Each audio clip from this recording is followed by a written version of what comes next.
யார் போட்ட வரி? நாங்களா போட்டோம்? நீங்களே 8-10 ஆண்டுகள் கூடுதல் வரியை போட்டு பொதுமக்களின் குடலை உருவிவிட்டு தற்போது வரியை குறைத்து விட்டதாக கூறுகின்றார்கள்.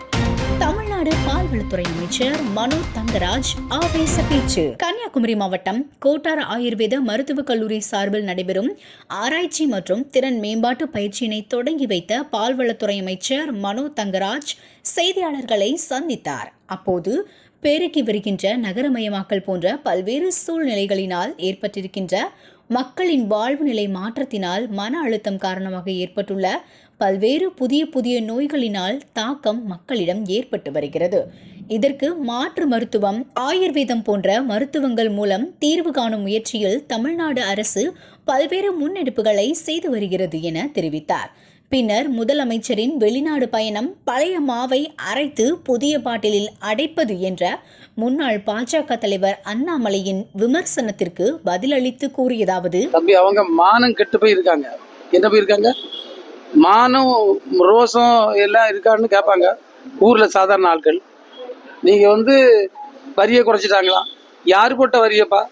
நாங்களா போட்டோம்? அப்ப நீங்களே வரியை போட்டு நீங்களே 8-10 வருஷம் மக்களுக்கு குடலை உருவிட்டு இப்போ வரியை குறைச்சிட்டோம்னு சொல்லுவீங்க. இது எதுக்குன்னா, அமெரிக்கா 50% டாரிஃப் போட்டா தொடர்ந்து அவர்கள் நமக்கு எதிராக பேசி வருகிறார்கள். இப்போது கூட ட்ரம்பினுடைய அரசியல் ஆலோசகர் சொல்லியிருக்கிறார், இந்தியா ஜனநாயக நாடு என்று மோடி பேசி வருகிறார். ஆனால் அது ஒரு சர்வாதிகாரத்திற்கு நேராக சென்று கொண்டிருக்கிறது. மூன்று நபர்களுடைய லாபத்திற்காக குறைந்த அளவில் குரூட் ஆயிலை வாங்கி லட்சம் கோடிகள் கொள்ளையடித்திருக்கிறார்கள். இந்த பணம் இந்திய மக்களுக்கு எந்த விதத்தில் பயன்படலைன்னு சொல்லியிருக்காங்க. எவ்வளோ பெரிய வேதனையான சம்பவம்! அதாவது 3 பெட்ரோல் நிறுவனங்கள் பல லட்சம் கோடி கொள்ளையடிப்பதற்கு தான் இந்த குரூட் ஆயில் ரஷ்யாவில் குறைத்து வாங்கியிருக்கிறார்கள். இது இந்திய மக்களுக்கு எந்த வகையிலும் பயன்படவில்லை என்பது உண்மை. அது இன்றைக்கு உலக அளவில் பேசப்பட்டிருக்கு. இதை எல்லாவற்றையும் திசை திருப்புவதற்கு அவர்கள் பல முயற்சிகளை மேற்கொண்டு வருகிறார்கள். அதில் தான் அரைச்சமாவை அரைச்சிருக்கிறாரா? அவருக்கு சொந்த ஊர் கொங்கு மண்டலம் இன்னைக்கு அழுதுகிட்டு இருக்கு. முட்டையை அனுப்ப முடியலை.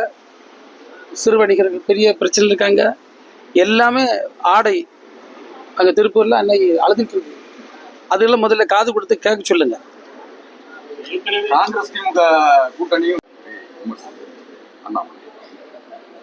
நீங்க பீகார்ல எழுந்திருக்கக்கூடிய ஒரு எழுச்சியை பார்த்து இவங்க அச்சத்துல எதையோ உளர்றாங்க. அது நீங்க பெருசா எடுக்காங்க.